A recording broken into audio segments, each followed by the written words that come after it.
जय जगन्नाथ सांग मैंने मु सुब्रत गोटे भिडियो आपको स्वागत करुँच चैनल नुआ अच्छा चैनल टी सब्सक्राइब कर दिंतु आज भिडियो देखिए ओडिया कार्य पुस्तिका श्रेणी चतुर्थ कार्यफर्द 11 रु सॉरी कार्यफर्द 10 रु कार्यफर्द 11 देजी शिक्षण कार्य 1 देजी आस गीतटी को गाइबा देख गीतटी पढ़ा सूरज गले पश्चिम चाली असई संज नई माँ सले चौरा मूले दीप को जाले नहीं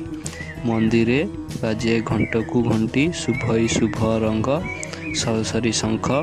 आकाश देशे मुरुकी हसे जन देखाई मुख अंधार देखी आसंती पक्षी आपणा नीड़ पासे रजनी राणी कला उड़णी टाणी धरा को आसे शुभई नाई जन गहली धरा लगाई शांति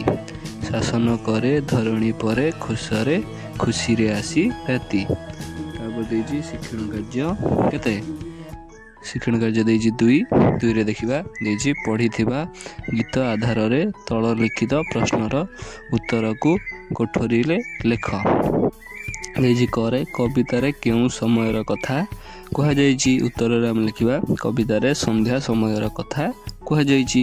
तापर देखिबा ख नंबर रे देजी माँ संज बेले केउठारे दीप जाली थांती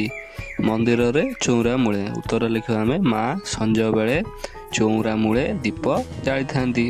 तापर देजी घरे किए कला ओढ़णी टाणी धरा को आसी थाए उत्तर लिखिबा हमें रजनी कला ओढ़णी टाणी धरा को आसी थाए तापर देजी घरे पक्षी माने कौन देखी आपणा बसा को आसी थांती उत्तर लिखिबा हमें पक्षी माने अंधार देखी आपणा बसा को आसी थांती तापर देजी शिक्षण कार्य देजी 3 देखिबा संध्या समय रे केउ केउ घटना घटी थाए ताहा गीत आधार रे मने पकाई लेख जेपरि देजी माँ चौरा मूले दीप जलती से आम लिखा मंदिर रहब मंदिर रे बाजे घंट को घंटी शुभई शुभ शंख तब देजी आकाश देखिए आम आकाश रे मुरुकी हसे किए जह्न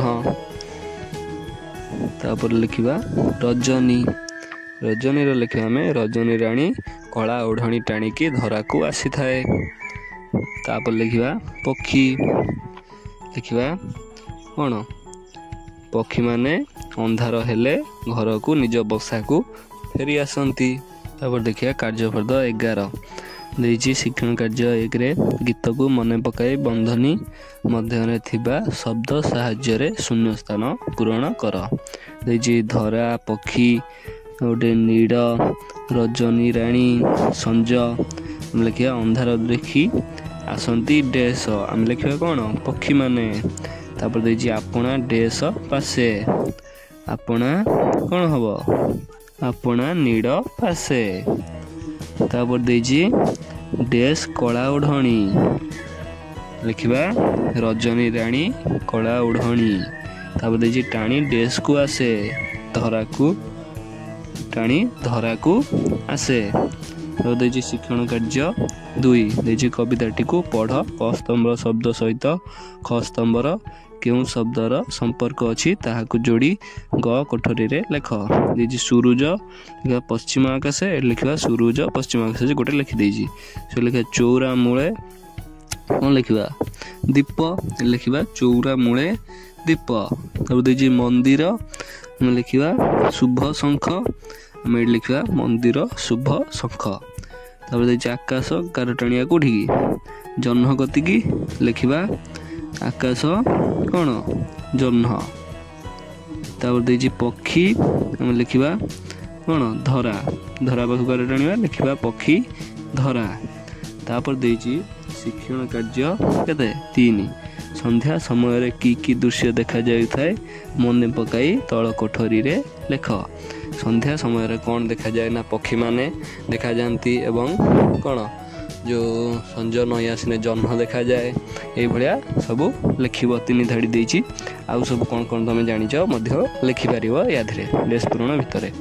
एवं भिडियोटी सरी जाइछि जदि भल लगी गोटे लाइक और सब्सक्राइब करिया जमा भूलिए ना कमेंट बॉक्स से जनइबे आप कौ कार्यपुस्तिका चाहूँ।